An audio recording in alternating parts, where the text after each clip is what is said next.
दर्शकों नमस्कार। कृषि दर्शन कार्यक्रम में आप सभी का बहुत बहुत स्वागत है। किसान भाइयों, आज हम बातचीत करेंगे रबी फसलों में उर्वरक प्रबंधन की। इस समय चूंकि अब रबी फसलों को बोने का मौसम शुरू हो चुका है और जब फसलों की बुवाई की जाती है तभी से ज़रूरत पड़ जाती है हमें उर्वरकों की। लेकिन उर्वरकों की कितनी मात्रा होनी चाहिए, कौन कौन से हमें उर्वरक देने चाहिए और उनको देने का तरीका क्या होना चाहिए, इन तमाम बातों की आज हम चर्चा करने जा रहे हैं। हमारे साथ में आज के जो मेहमान हैं विशेषज्ञ हैं डॉक्टर दिनेश कुमार सोलंकी जी, जो कि मुख्य प्रबंधक है इफ़को भोपाल से। तो उनसे हम जानेंगे, बातचीत करेंगे और समझेंगे कि किस तरह से उर्वरकों का हमें प्रबंधन करना है। सोलंकी जी, आपका कार्यक्रम में बहुत बहुत स्वागत है। नमस्कार किसान भाइयों, आप सभी का नमस्कार। सोलंकी साहब, जैसा कि इस समय अब रबी का जो है सीज़न शुरू हो चुका है, एक तरह से हम कह सकते हैं। कई किसान भाइयों ने खेतों की तैयारी कर ली है, कुछ किसान भाई जो है अब बुआई शुरू करने ही वाले हैं। तो ऐसे में यदि उर्वरक प्रबंधन की हम बात करें तो हमारे किसान भाइयों को आप किस तरह से सलाह देंगे कि वो कैसे उर्वरकों का प्रबंधन करें? बिल्कुल सही कहा आपने, क्योंकि ये समय अब रबी की फसलों की बुवाई का समय है क्योंकि खरीफ की फसलों की लगभग हमारा जो फसलों की कटाई या तो ख़त्म हो चुकी है या अभी थोड़ा बहुत जो बची हैं उनका हो रहा है। तो ऐसे समय में किसान भाई जो अपनी रबी की फसलें हैं, ख़ास तौर से मध्य प्रदेश की हम बात करें तो यहाँ पे गेहूँ है, चना, मटर, सरसों, मसूर और सब्जियों में आलू, इस तरह की फसलों की बुवाई किसान भाई शुरू में करने की शुरुआत कर दी है उन्होंने, क्योंकि जो मानसून का सीज़न है वो भी लगभग ख़त्म होने को है। बिल्कुल। तो मानसून की रबी का जो नमी जो होती है जब खेतों में, उसका फ़ायदा उठाने की दृष्टि से किसान भाई अपने खेतों में अभी रबी की बुवाई शुरू कर चुके हैं। और जहाँ तक आपने उर्वरक प्रबंधन की बात की है कि उर्वरक प्रबंधन क्या क्या है और फसलों में ख़ासतौर से उर्वरक की आवश्यकता क्यों होती है, तो इसके लिए जो हम लगातार किसान भाई अपने ज़मीन से खेती करते चले जाते हैं और एक एक खेत में से हम 2-3 फसलें हम लेते हैं। उन फसलों को उगाने के उसमें फसलें ज़मीन से बहुत सारा पोषक तत्वों का अवशोषण लगातार करती रहती हैं, उसकी प्रतिपूर्ति हमको करना चाहिए। अगर हम ज़मीन से लगातार पोषक तत्वों का अवशोषण करते रहेंगे तो एक समय स्थिति ये आ जाएगी कि ज़मीन में उन पोषक तत्वों की कमी हो जाएगी। बिल्कुल। और हमारी फसलें जो है ना, पैदावार उनमें कमी होना शुरू हो जाएगी, पैदावार भी कम होगी, साथ साथ फसल की गुणवत्ता भी प्रभावित होगी। तो इसके लिए हमको फसलों में उन पोषक तत्वों को वापस देने की ज़रूरत पड़ती है और इसके लिए हमारे पास 2 स्रोत होते हैं जो सामान्यतः हम बात करते हैं किसान भाइयों से। एक तो रासायनिक खाद, हाँ, और दूसरा होता है कार्बनिक खाद, इनको जैविक खाद भी कहते हैं। बिल्कुल।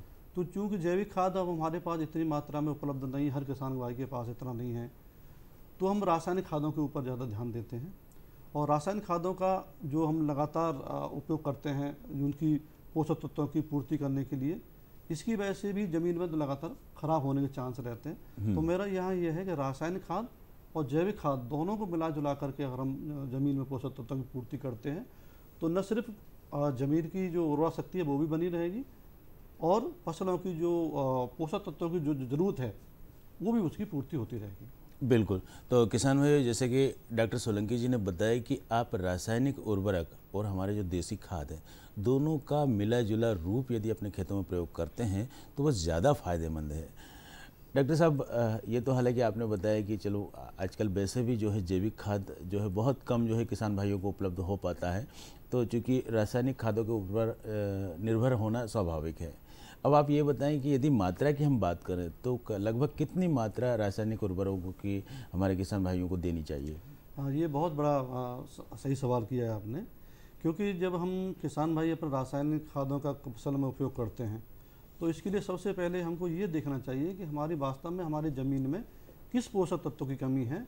और इसके लिए सबसे बढ़िया रहता है हम अपने खेत की मिट्टी की जाँच करा लें। अच्छा। खेत की मिट्टी की जाँच कराने के आधार पर जिस पोषक तत्व की ज़मीन में कमी है उसी पोषक तत्व को हम अपने रासायनिक खादों के द्वारा या दूसरे जो स्रोतों के द्वारा ज़मीन में हम वापस दें। बिल्कुल। और इससे न सिर्फ पोषक तत्व कमी का पता लगता है, बल्कि हम जो है ना फसल की ज़रूरत के अनुसार कि फसल में कौन सी तत्व की ज़रूरत है और कितनी मात्रा में ज़रूरत है जी, उसको हम सही तरीके से फसल में दे सकते हैं। तो इससे न सिर्फ हमारे जो किसान की लागत भी कम होती है और हमको सही मात्रा में फसल को पोषक तत्वों की उपलब्धता हो जाती है, जिससे फसल की पैदावार भी बढ़ती है और फसल की गुणवत्ता भी सुधरती है। बिल्कुल।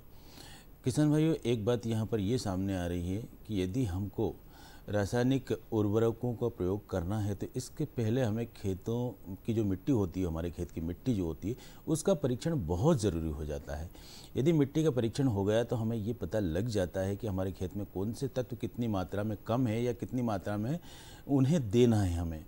डॉक्टर सोलंकी साहब, यदि मिट्टी परीक्षण करवा लेते हैं उसके बाद में तो ये जो है एक तरह से क्लियर हो जाता है कि हमें कौन से तत्व कितने देना है। बहरहाल यदि रबी फसलों में उर्वरक देना है तो कब देना चाहिए, यानी कि फसलों की कौन सी स्थिति में उर्वरक देना चाहिए? बिल्कुल सही बात है। जैसे मैं अभी बात कर रहा था, मध्य प्रदेश में जैसे हमारा गेहूं की मुख्य फसल है। हाँ। और चना बहुत मुख्य फसल है, सरसों भी मुख्य फसल है। सरसों का काफ़ी बड़ा एरिया है, चने का काफ़ी एरिया है। तो अगर हम इनकी बात करते हैं तो जो हमारा जो जैसे मिट्टी परीक्षण के आधार पर अगर आपने डिसाइड कर लिया, निर्धारित कर लिया कि इस ज़मीन में किस तत्व की कमी है, फॉस्फोरस की कमी है तो हम फॉस्फोरस वाला खाद देंगे, अगर नाइट्रोजन की कमी है तो नाइट्रोजन वाला जो खाद देंगे, अगर पोटास की कमी भी आ रही है तो पोटास युक्त हमारे जो खाद हैं, रासायनिक उर्वरक हैं, उनके द्वारा हम उनकी पूर्ति करेंगे जी। अब देने का समय की जब हम बात करते हैं तो इसमें जो हमारा जैसे फॉस्फेटिक फर्टिलाइजर है जिसमें फॉस्फोरस है और पोटास है जी जी, इनको हम फसल की बुवाई के समय देते हैं। अच्छा।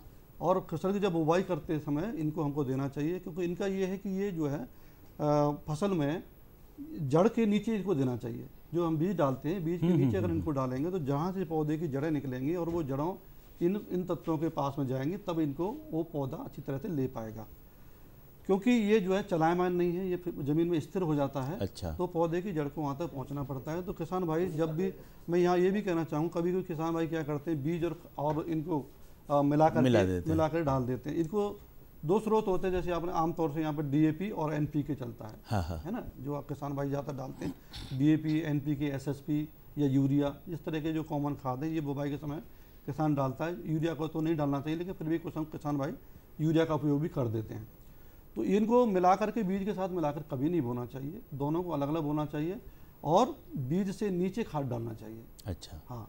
और जहाँ तक ये तो रासायनिक खाद की बात हुई, और जब हम कार्बनिक खादों की बात करते हैं, जैविक खादों की बात करते हैं, तो जैविक खादों को फसल की बुवाई से करीब 1 महीना पहले, लगभग 1 महीने पहले खेत में डाल देना चाहिए, जिससे कि जब फसल हम बोने जा रहे हैं उस समय तो ये सड़ गल करके इस फॉर्म में आ जाए, मिट्टी मिल जाए और इस रूप में आ जाए कि पौधे को वो आसानी से पोषक तत्वों की उपलब्ध करा सके। तो इसके लिए कम से कम पौधे उसको जो जैविक खाद है ज़मीन में 1 महीना लगता है। तो 1 महीना पहले डाल देंगे तो जब फसल की बुवाई हम करेंगे उस समय तक वो इस रूप में आ जाएगा कि पौधे को आसानी से पोषक तत्व प्रदान कर सके जी। तो ये दो चीज़ें हैं कि वो बुवाई से पहले डालें और ये बुवाई के समय डालें। और बुवाई के समय और भी जैसे अंतिम जुताई होती है। हाँ। कुछ किसान भाई अगर जैसे हमारे ज़मीनों में आजकल जिंक की कमी हो रही है जी, गंधक की कमी हो रही है, तो इन चीज़ों को भी अगर जब हमारी अंतिम जुताई हो रही है, जब हम फसल को बोने से पहले की जो अंतिम जुताई होती है, उस समय हम 10 किलोग्राम जिंक सल्फेट 1 एकड़ की दर से और गंधक, इसके हम सल्फर बेंटोनाइट आज के समय में सबसे ज़्यादा उपयोग किया जाने वाला वो है खाद है सल्फर बेंटोनाइट, जिसमें 90% तक आपको गंधक होता है। उसको बुवाई के समय, बुवाई से जो अंतिम जुताई हो रही है उस समय उसको खेत में डाल के मिला दें, तो इन तत्वों की भी ज़मीन में उपलब्धता हो जाएगी और जब फसल उगेगी तो वो आसानी से इनको मिल जाएगी। बिल्कुल। तो किसान भाइयों, बातचीत हमारी जारी रहेगी, लेकिन इस वक्त हम लेते हैं एक छोटा सा ब्रेक।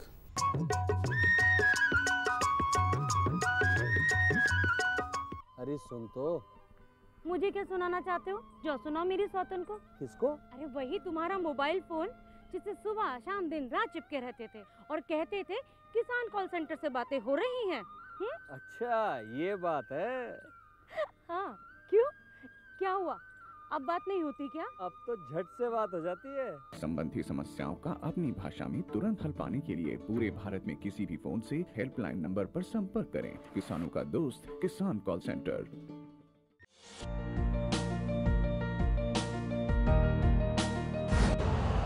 यूरिया का स्वदेशी उत्पादन 70 लाख टन बढ़ाने के लिए 6 उर्वरक संयंत्रों का उद्धार किया जा रहा है।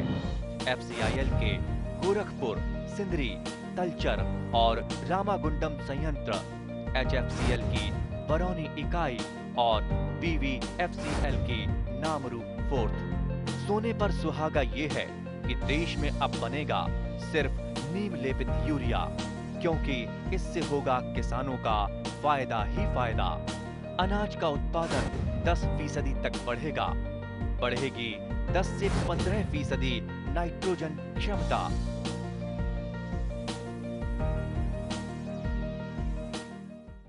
ब्रेक के बाद पुनः आप सभी का बहुत बहुत स्वागत है कार्यक्रम कृषि दर्शन में। डॉक्टर सोलंकी जी, चर्चा हमारी चल रही है कि उर्वरकों को हम कैसे इस्तेमाल करें, खास तौर से जो हमारी रबी की फसलें हैं उनमें, और यदि अच्छा उत्पादन लेने के लिए हम उर्वरकों की ज़रूरत समझते हैं तो इस समय जो है पोषक तत्व प्रबंधन बहुत ज़रूरी हो जाता है। तो हम कैसे जो है पोषक तत्व प्रबंधन करें, इस पर आप प्रकाश डालें। बिल्कुल सही बात है। जैसे मैंने पहले शुरू में भी कहा था कि हम मिट्टी परीक्षण के आधार पर पोषक तत्वों का उपयोग करें, कि जिस तरह मिट्टी में किस तत्व की कमी है उसी को डालें। एक तो ये बात होती है। दूसरा बात ये है कि हम जैविक खादों का रासायनिक खादों के साथ मिला करके डालें। और जैसे यहाँ पे किसान भाई आमतौर से जो बुवाई के समय डीएपी या दूसरी चीज़ डालते हैं, जिसमें कि अगर डीएपी डाल रहे हैं जी तो उसमें जो है नाइट्रोजन की कमी हो जाती है। तो नाइट्रोजन को फिर हम यूरिया के द्वारा देते हैं, खड़ी फसल में देते हैं। तो खड़ी फसल में जब यूरिया हम डालते हैं तो यूरिया को डालने के समय हमको ये ध्यान देना है कि वो बहुत ज़्यादा मात्रा में नहीं हो। और आजकल तो उसके लिए कई सारी चीज़ें आ गई हैं, जैसे कि खड़ी फसल में हम सिर्फ पहले नाइट्रोजन स्रोत के लिए अपने यूरिया का उपयोग करते थे जी। आज हमारे पास बहुत सारे जल विलेय उर्वरक भी आ गए हैं। अच्छा, जल उर्वरकों का उपयोग हम कर सकते हैं। और जल विलेय उर्वरक जो है, जब किसी भी कारण से जब किसान भाई फसल बो रहा होता है उस समय किसी भी तरह से अगर वो ज़मीन में पोषक तत्व तो नहीं डाल पाएँ या एनपीके डीएपी नहीं डाल पाएँ पर्याप्त मात्रा में या कम मात्रा में डाल पाए हैं, तो उसके लिए फिर हम खड़ी फसल में जब फसल की बढ़वार की अवस्था होती है उस समय पोषक तत्वों की कमी की पूर्ति करने के लिए हमारे पास जल विलेय उर्वरकों की एक बहुत बड़ी श्रृंखला आज के किसानों के लिए उपलब्ध है। इसमें जैसे आपका 18-18-18 है, एनपीके 18-18 है, या एनपीके 19-19-19 है, या 12-61-0 है, 13-0-45 है, 0-52-34 है, 0-0-50 है। ये सारे ग्रेड इस तरह से बनाए गए हैं कि कौन सी अवस्था में कोई फसल की क्रिटिकल अवस्था होती है, क्रांतिक अवस्था होती है, उन पर्टिकुलर अवस्थाओं पर फसल को पानी और पोषक तत्वों की जरूरत ज़्यादा पड़ती है। तो फसल में कौन से चीज़ की तत्व की जरूरत है। अगर आपको फॉस्फोरस जब जो फसल को फॉस्फोरस पोटास की जरूरत है तो 0-52-34 का उपयोग कर देंगे। अच्छा, अगर हमको नाइट्रोजन और पोटास की जरूरत है तो 13-0-45 उपयोग कर सकते हैं। अगर फसल को नाइट्रोजन और फॉस्फोरस की जरूरत है, पोटास पर्याप्त मात्रा में, तो 12-61 कर सकते हैं, 17-44 कर सकते हैं, जिसको यूरिया फॉस्फेट कहते हैं।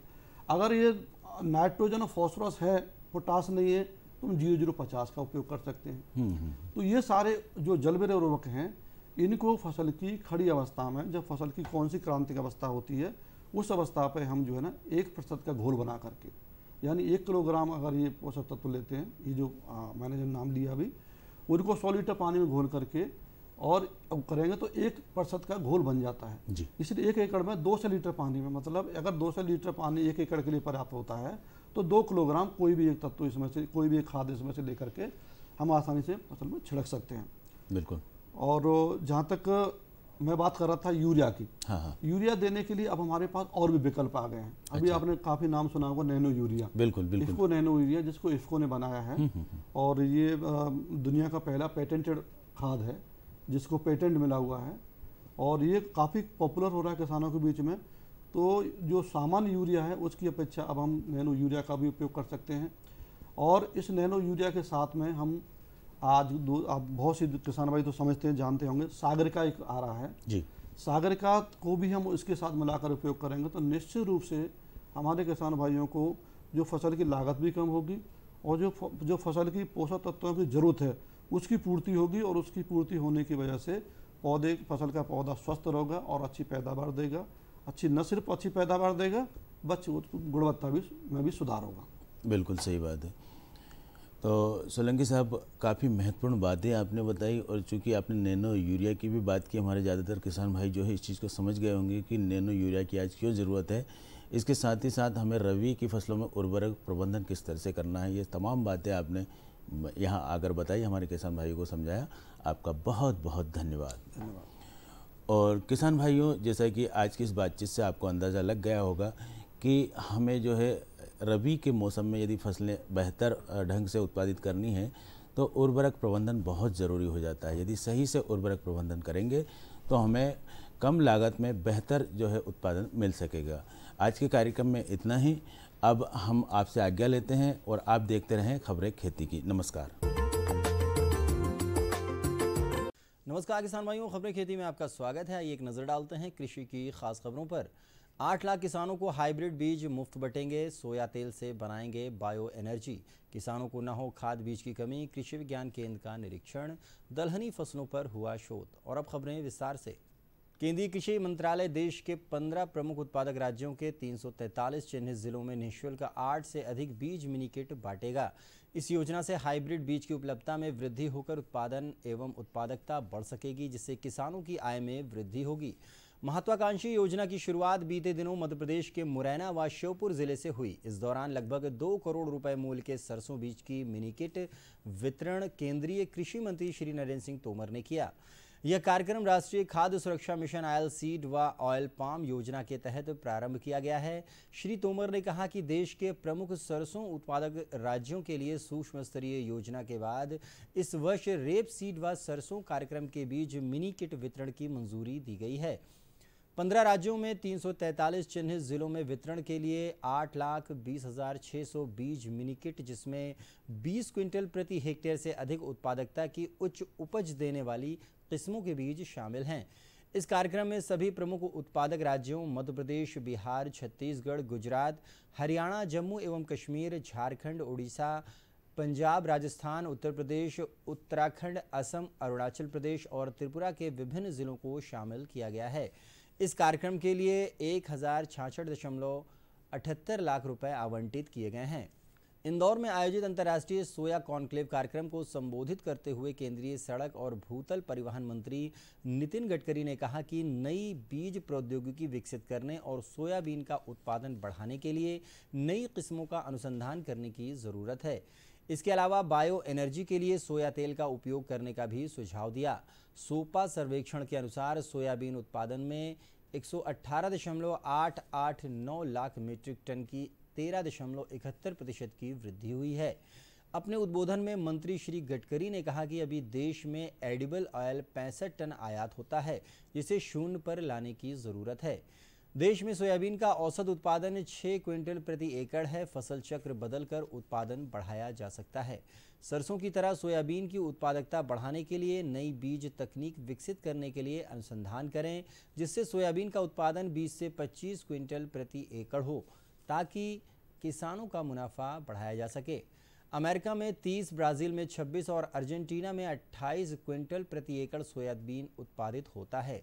उन्होंने बीज विकास के लिए अमेरिका, ब्राज़ील और अर्जेंटीना के साथ संयुक्त प्रयास करने की भी बात कही है। मुख्यमंत्री श्री शिवराज सिंह चौहान ने कहा कि किसानों के लिए खाद की उपलब्धता सुनिश्चित करने के साथ ही सुव्यवस्थित वितरण भी आवश्यक है। प्रदेश में खाद उर्वरक की कोई कमी नहीं है। इसके बावजूद आगामी व्यवस्था बेहतर बनी रहे, इस संबंध में केंद्र सरकार से प्रदेश के लिए पर्याप्त मात्रा में खाद एवं उर्वरक आपूर्ति का आग्रह किया गया है। मुख्यमंत्री श्री चौहान ने अपने निवास पर रबी 2021-22 के लिए उर्वरक व्यवस्था की समीक्षा करते हुए कहा कि प्रदेश में किसानों को खाद एवं उर्वरक की कमी नहीं होगी। उन्होंने अधिकारियों को निर्देश दिए हैं कि खाद और उर्वरक के सभी विकल्पों के बारे में किसानों को जानकारी दें और उपलब्ध स्टॉक की नियमित मॉनिटरिंग की जाए। प्रदेश में किसान वैकल्पिक उर्वरक अपना रहे हैं। गत वर्ष के विक्रय के आधार पर भंडारण किया जाए। मुख्यमंत्री श्री चौहान ने कहा कि यह सुनिश्चित करें कि कहीं भी अनावश्यक राशनिंग ना हो। इससे यह भाव उत्पन्न होता है कि कहीं आगे चलकर उर्वरक की दिक्कत ना हो जाए। खाद की उपलब्धता का प्रचार भी सोशल मीडिया द्वारा किया जाना चाहिए। राजमाता विजया राजे सिंधिया कृषि विश्वविद्यालय, कृषि महाविद्यालय ग्वालियर की कुलपति डॉक्टर रीति सिंह एवं वैज्ञानिक आंचलिक कृषि अनुसंधान केंद्र मुरैना द्वारा कृषि विज्ञान केंद्र शिवपुरी का भ्रमण किया गया। इस दौरान केंद्र पर संचालित गतिविधियों, बीज उत्पादन कार्यक्रम, प्रदर्शन इकाइयों जिसमें समन्वित कृषि प्रणाली, वर्ष पर्यंत हरा चारा इकाई, मसाला फसलों का प्रदर्शन, डेयरी इकाई, शेड नेट एवं पॉली हाउस, फसल संग्रहालय इत्यादि का अवलोकन किया। भ्रमण के दौरान उन्होंने यह भी निर्देश दिए कि केंद्र की जो भी प्रमुख आवश्यकताएं हैं उनको सूचित करते हुए प्रस्तुत करें। जिससे वरिष्ठालय के प्रयासों से केंद्र को और अधिक सुसज्जित किया जा सके। इस अवसर पर डॉक्टर SP सिंह, प्रधान वैज्ञानिक एवं प्रमुख, ने केंद्र की प्रगति एवं संभावनाओं के बारे में अवगत कराया तथा केंद्र के लिए प्रमुख आवश्यकताओं, जिसमें बीज भंडारण गृह की जरूरत को प्रमुखता से बताया। डॉक्टर MK भार्गव, वरिष्ठ वैज्ञानिक सस्य विज्ञान, डॉक्टर JC गुप्ता, वैज्ञानिक पौध संरक्षण, डॉक्टर पुष्पेंद्र सिंह, वैज्ञानिक पादप प्रजनन, इस मौके पर मौजूद थे। जवाहरलाल नेहरू कृषि विश्वविद्यालय तथा भाभा परमाणु अनुसंधान केंद्र के बीच वर्ष 2016 में 5 वर्षों के लिए मूंग, उड़द तथा अरहर फसल पर अनुसंधान के लिए MOU हस्ताक्षरित हुआ था। 5 वर्ष पूर्ण होने पर किए गए अनुसंधान का ब्यौरा ऑनलाइन प्रस्तुत किया गया। जवाहरलाल नेहरू कृषि महाविद्यालय और भाभा परमाणु अनुसंधान केंद्र की ओर से निदेशक बायो साइंस ग्रुप डॉक्टर तपन घंटी, विभागाध्यक्ष नाभिकीय कृषि एवं बायोटेक्नोलॉजी डॉक्टर TR गणपति सहित अन्य वैज्ञानिकों के समूह ने बैठक में भाग लिया। परियोजना प्रमुख डॉक्टर RS शुक्ला ने MOU के तहत चल रहे शोध कार्यों के 5 वर्षों का ब्यौरा उनके समक्ष प्रस्तुत किया। डॉक्टर शुक्ला ने बताया कि इस परियोजना के द्वारा विश्वविद्यालय को 50 लाख राशि प्रदान की गई है। किसान भाइयों, खबरें खेती में बस इतना ही। आप देखते रहिए कृषि दर्शन और मुझे दीजिए इजाजत। नमस्कार।